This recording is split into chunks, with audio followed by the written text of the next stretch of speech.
wa majani chai awacha kwenda kwa media, aite chairman na vice chairman, awaite mkutano, aambie mambo ndio hii. Ni wakati huo. Sinyi ndio wakulima na sinyi ndio viongozi wa industry ya majani chai. Kwani kuna mtu mwingine Kirinyaga kuliko nyinyi? Nikore angekuja kwa hii mkutano leo, si wanajua mko hapa? Si wanajua mko hapa? Si wakuja waongee hapa? Majani chai, mtu ambaye anajua majani chai mkulio yorona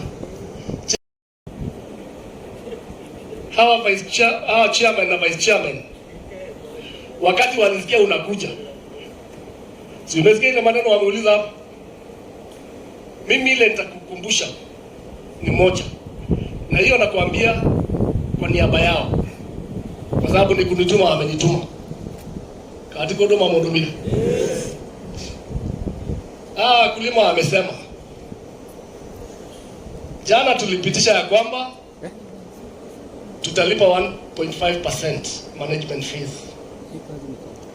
Kuna ile 1% inabaki. Wanachama na bwana CEO usikilize vizuri.